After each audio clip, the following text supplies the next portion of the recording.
Esta edição da nossa Resenha da Bola, segunda-feira, dia 28 de julho de 2025, iremos destacar o Campeonato Brasileiro e também a Copa do Brasil. Antônio Manuel Góes vai falar mais especificamente sobre a vitória do Flamengo 1-0 no Atlético Mineiro, no Maracanã, que recolocou o Flamengo na primeira colocação da competição. Fernando César vai fazer uma análise geral dos principais jogos deste campeonato. E Robinson Lessa vai analisar os jogos das oitavas de final da Copa do Brasil. Tudo isso não sai daí já após a nossa vinheta.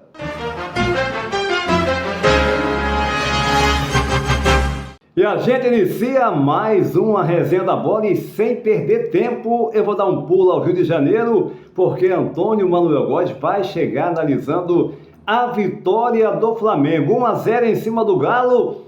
Vitória essa que colocou o Flamengo mais uma vez na liderança do Campeonato Brasileiro, hein, Antônio Manuel Góes? Um abraço. Olá, um abraço para todos da Resenha da Bola.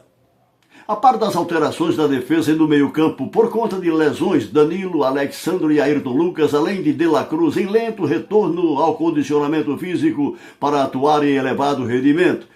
E transferências, Gerson para o Zenit da Rússia e Wesley para a Roma da Itália. O treinador Felipe Luiz conseguiu, depois do Mundial de Clubes, manter a consistência de sua ideia de jogo, de posse de bola 61 a 39% nesse domingo, e pressão no campo adversário, embora a estatística dos gols não espelhe essa superioridade técnica e tática. Haja vista a sequência de oportunidades perdidas em vazar as redes oponentes. Até convenhamos, pelo fato de constantes confrontos com verdadeiras muralhas defensivas do outro lado. Em equipes de propostas reativas, a maioria decidida a jogar pelo empate, a fazer de contra-ataques ocasionais o maior de seus objetivos contra o Flamengo nas quatro linhas. Nas emergências de recomposição de seu plano de jogo, Felipe Luiz se valeu da polivalência de Varela na lateral esquerda e até no meio-campo. Everton Araújo, jovem volante que cresce com os minutos em campo, e o Wallace Ian, sem dúvida a mais recente boa alternativa de ataque. E o mais importante, jogador dotado de faro de gol.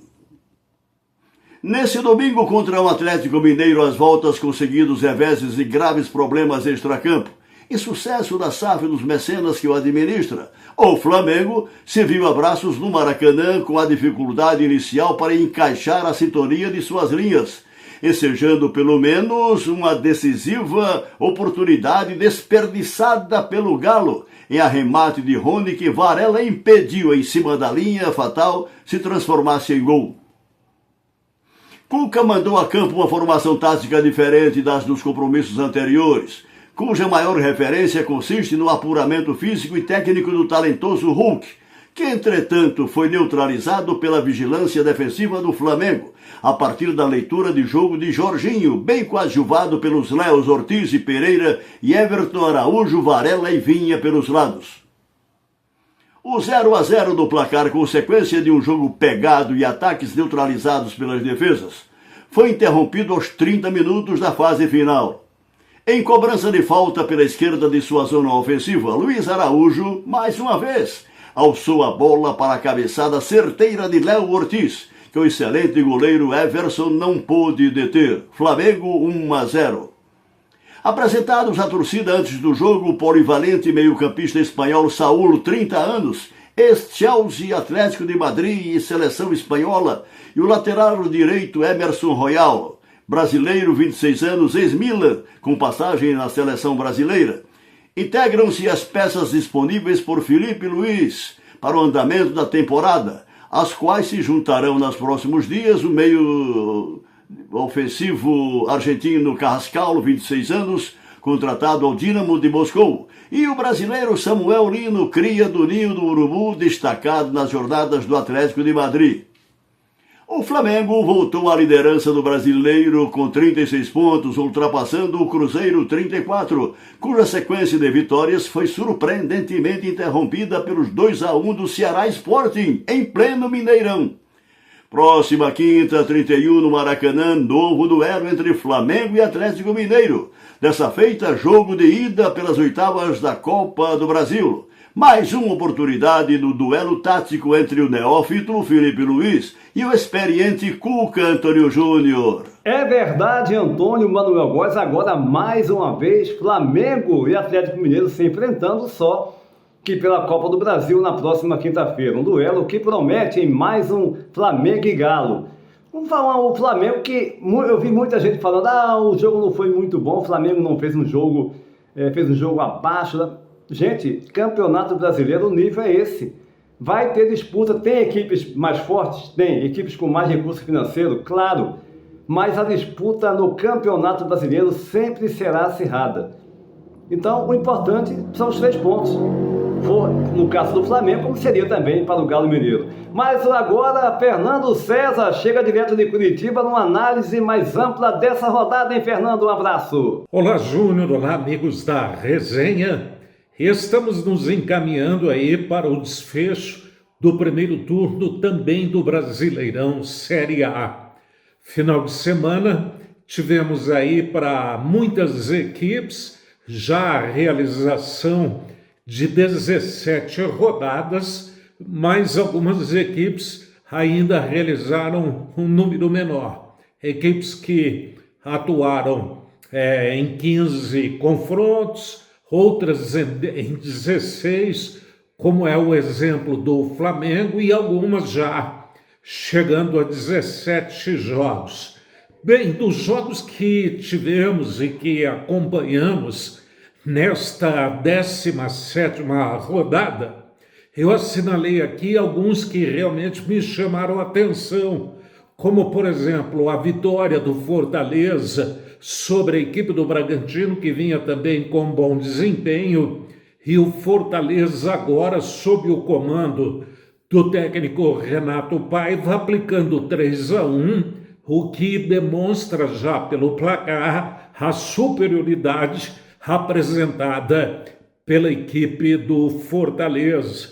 Como a vitória do Palmeiras contra o Grêmio também no sábado demonstra, apesar de um placar magro, que o Palmeiras, com toda a remontagem que o time passou, porque do elenco da temporada passada, apenas 3 jogadores permaneceram como titulares, uma prova de que realmente o Abel ele está remontando totalmente a equipe do Palmeiras. Já nesse domingo, a vitória do São Paulo sobre a equipe do Fluminense pelo placar de 3-1, uma prova de que o São Paulo também, sob o comando do Crespo, está encontrando o melhor caminho para uma boa campanha dentro desse campeonato brasileiro. A surpresa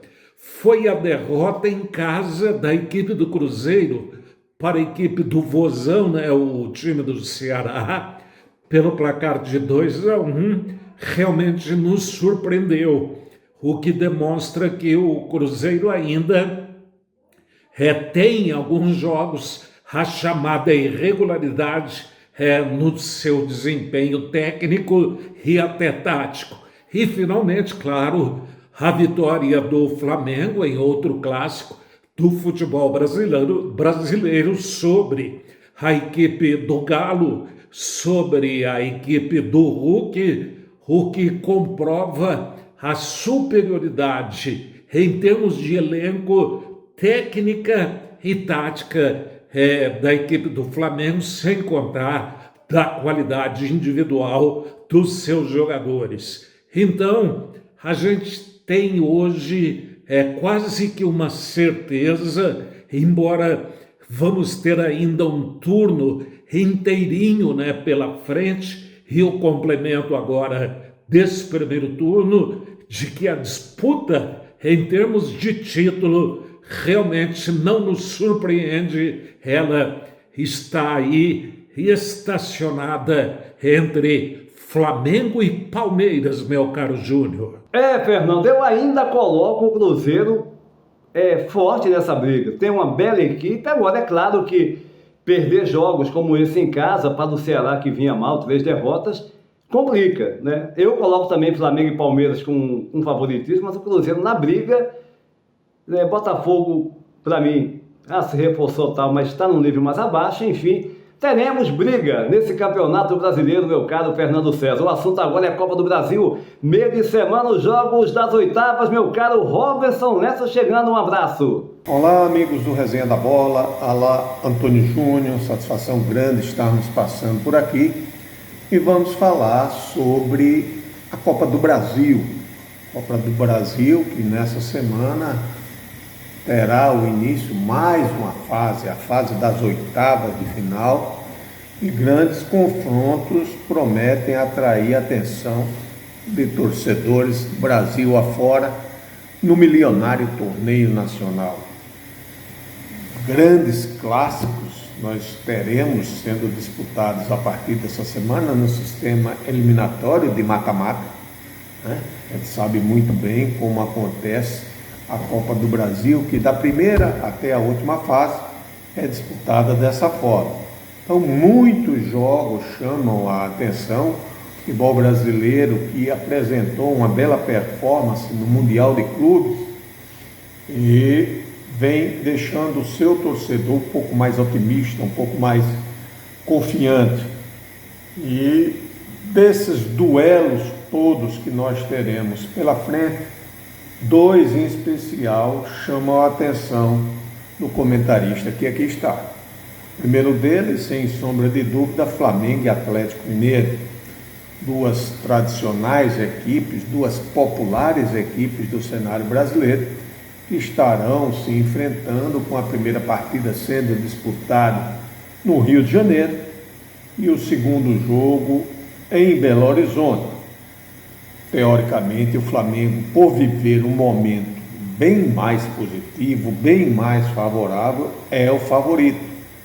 O Flamengo, que a gente já cansou de dizer aqui, que tem indiscutivelmente o melhor time e o melhor elenco do futebol brasileiro. Então, no meu modo de entender, o Flamengo tem ampla chance de avançar. O Flamengo, inclusive, que é o atual campeão do torneio nacional, vale salientar. Outro duelo que promete fortes emoções é o tradicional clássico paulista envolvendo Corinthians e Palmeiras. O primeiro confronto será realizado na Neoquímica Arena e o segundo duelo no Allianz Parque. As equipes que esse ano já decidiram o Campeonato Paulista, indiscutivelmente, indubitavelmente, o melhor estadual do futebol brasileiro, talvez o único qualificado mesmo, no nosso modo de entender, e o Corinthians levou vantagem, mas entendemos que a equipe do técnico Abel Ferreira é mais qualificada, vive um melhor momento e tem chances de avançar tranquilamente. Como o Corinthians também, a despeito da grave crise administrativa que assola os corredores do Parque São Jorge. Então, no meu modo de entender, 2 jogos que me chamam a atenção e nós estamos realmente esperando a expectativa desses confrontos. Além disso, teremos também os 2 representantes aqui do estado das Alagoas, CCA e CRB, nessa fase, é um feito inédito. O CRB estará medindo forças contra o Cruzeiro, que é nada mais, nada menos que o atual líder do Campeonato Brasileiro, e o Centro Esportivo Alagoano estará duelando com o Clube de Regatas Vasco da Gama, que vive uma fase das mais entristecedoras, ficando aquém da expectativa da enorme torcida vascaína. Teremos um outro jogo que vale a pena, Internacional Fluminense que fez um belo Mundial também, foi o último brasileiro a ser eliminado, chegou nas semifinais. Enfim, torneio que promete fortes emoções. Nós oportunamente voltaremos a comentar sobre os resultados para os jogos de volta. Forte abraço e até lá, pessoal. É verdade, meu caro Robinson Lessa, um abraço para você, analisando agora a Copa do Brasil. É competição de todos os lados, brasileiro, Copa do Brasil, Libertadores, é o futebol no Brasil e na América do Sul. Esta edição da nossa Resenha da Bola vai ficando por aqui, convidando você para se inscrever no nosso canal, deixar o seu like e compartilhar nossos vídeos em suas redes sociais. A todos um abraço e até a próxima!